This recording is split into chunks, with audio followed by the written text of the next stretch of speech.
Welcome to the AFR Saints channel, where we provide you daily content on your favorite team, the New Orleans Saints. Do us a favor and hit that subscribe button. Be sure to leave your comments below and smash that like button. Who dat?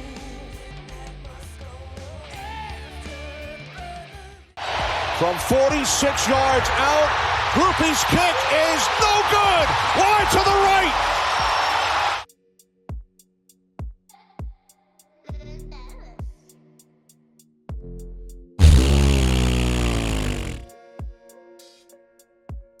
Here was the little lieutenant after the loss. Look, give the Packers credit. They made the plays they needed to make to win the game. I feel like we let one slip through our hands, and we've got to be better than that. I thought second half, too many explosives, penalties down the field, which I thought, ended up costing us in the game. So we've got to get in more. We've got to make the corrections and turn them off. I don't want to listen to them. Turn it off. Turn it off. Yeah, you got to be better than that, but you're not. You're not. You're never going to be. This as the sample size grows, we just know what Dennis Allen is. Inexcusable. Absolutely inexcusable loss.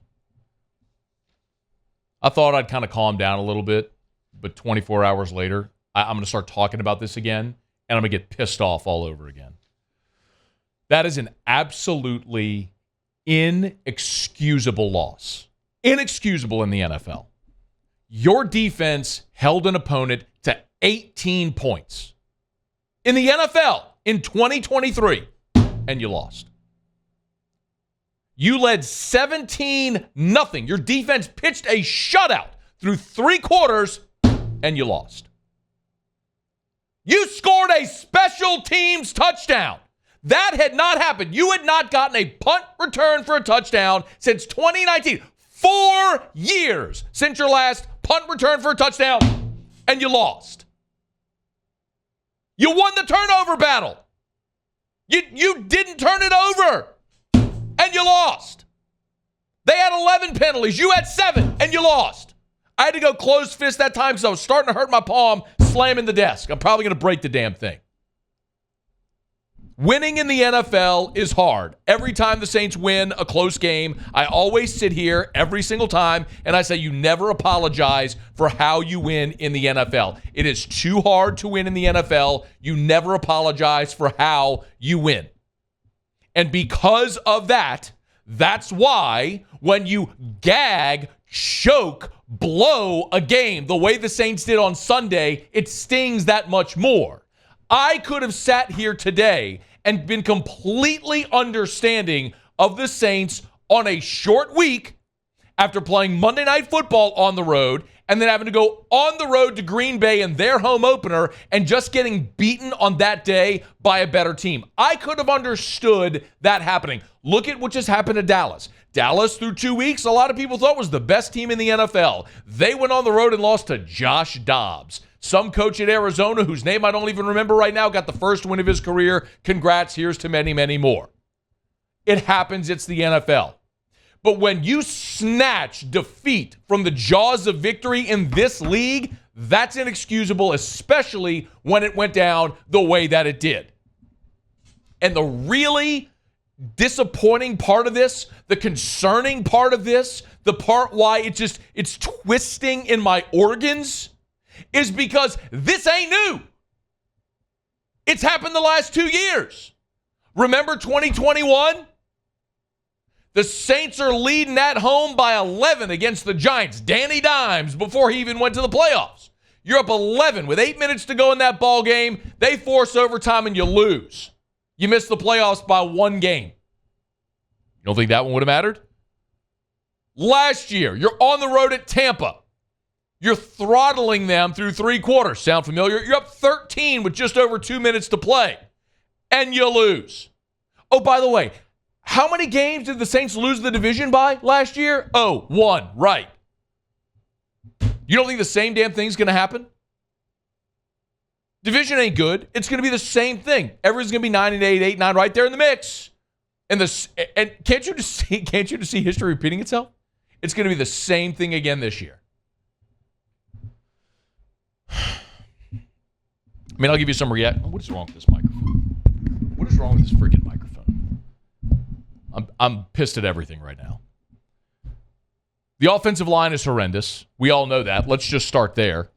You allow 4 sacks, 5 TFLs, 6 quarterback hits. You get 6 passes defended, and you got your starting quarterback hurt. As if that wasn't the most obvious thing that was going to happen as a result of that mass unit up front in front of your quarterback. What a freaking embarrassment. You made Ryan Ramczyk the highest paid right tackle in football. At one point, he was worthy. Not no more. I don't know what's happened to him. Trevor Penning, first round pick, joke. You have to give him help on every play. Can't block anybody. Eric McCoy, your starting center, might have been your best guy yesterday, and that ain't saying much. Cesar Ruiz goes out, former first-round pick. He gets a concussion. Sincerely hope he's okay. You move Hurst to right, you move Pete into left. Another former first-round pick. A former first-round pick who's basically your jumbo tight end. Tackle eligible. All the draft capital, all the resources you have invested in that offensive line to be this bad, I mean, it is unconscionable how bad this unit is considering the resources you have invested in them. I know a lot of people are going to want to blame Jameis. You can't put this on Jameis Winston. Was he great? No, because he's not a great quarterback. He's serviceable. He's purged a lot. I had people, they'd been better off with Andy Dalton. No, they're not. I went and looked it up. Andy Dalton played 14 games in New Orleans, had 9 picks. Jameis, as of yet, before yesterday, had 14 games played in New Orleans, 8 picks. Now it's 15 games for Jameis played in New Orleans, 8 picks. He's purged the bad decision-making out of him for the most part. He's just not a dynamic player. Okay, fine. Maybe he'll go be a great backup and a guy that you can hand the ball, hand the starting the keys to the car, be your starter in a pinch when you need it like you do right now, and he can be serviceable. He ain't getting you to the Super Bowl, but neither is Derek Carr. Derek Carr yesterday, 13 of 18 for 103 and a touchdown. He got hurt on the first offensive series of the second half. Jameis Winston, 10 of 16 for 101. Actually, Jameis had a higher yards per attempt average than Derek Carr did. Carr threw for 103, Jameis threw for 101. It's a wash. They're the same guy in this offense. And the reality is, when you had Derek Carr, you scored 10 freaking points.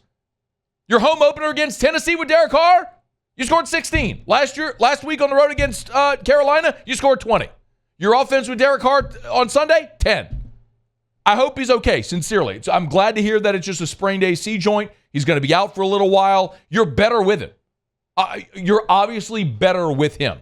I'm glad it's not a break. It's not anything more serious. Like, there's a human element of this that I'm very serious about. I hope he's okay. Cesar Ruiz with a concussion, I hope he's okay. But it's insanely frustrating to sit there and watch what transpired because we can all see it. We can all see it. You're watching this sieve of an offensive line have no running game, no ability to protect. You're using backs and tight ends to chip because your 5 can't protect anybody. And even with help, they're still not protecting anybody. And you got your quarterback hurt. And Blake Grupe, you got to make that kick, kid. He knows it. We all know it. I just have to say it. I mean, despite everything that happened, if he makes that kick, yeah, you got to give Green Bay the ball with a minute left, and maybe they go down and put together a drive and get a game-winning kick, and they win it anyway. Maybe not. But Blake Grupe, you got to make the kick.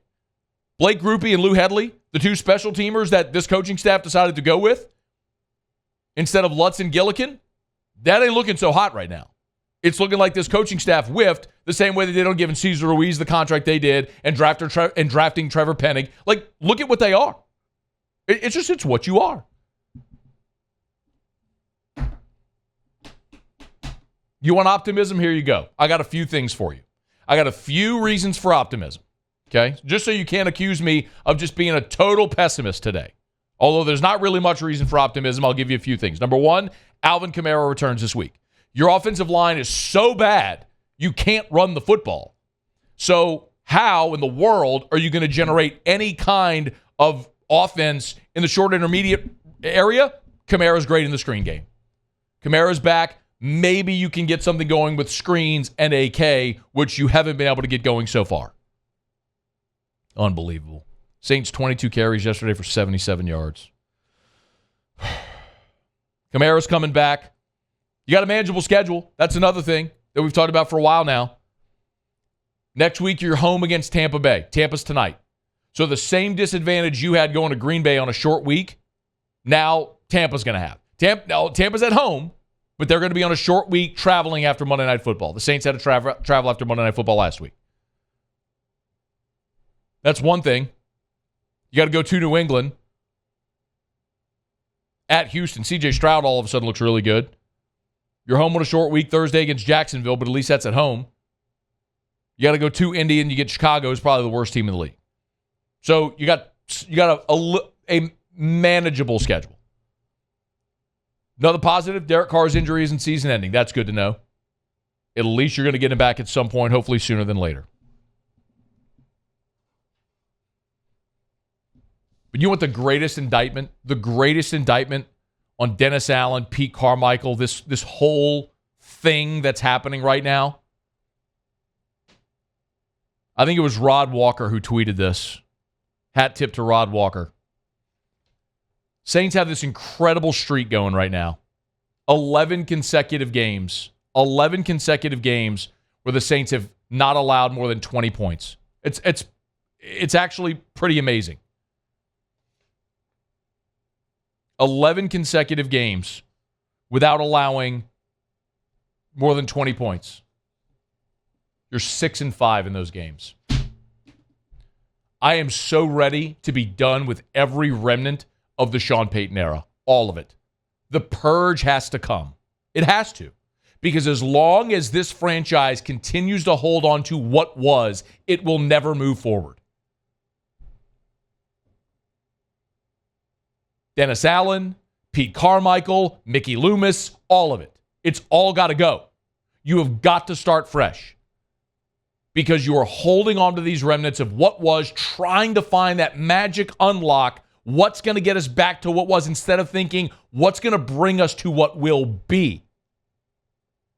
And as long as you continue to live life looking in the rear view instead of the windshield, you're going to continue to have results like what happened on Sunday. Because you got lieutenants running the ship, not generals. 18-7. 17-0 in the fourth quarter. And you lose. Ugh. Thanks for ruining my Sunday, you jerks. You're not jerks. I'm sure you're very nice people. Most of you, I'm sure, are great people. I'm just expressing the frustration that so many people feel. Hey, thanks so much for watching. Please leave your comments. I love to interact. And be sure to hit the red subscribe button below.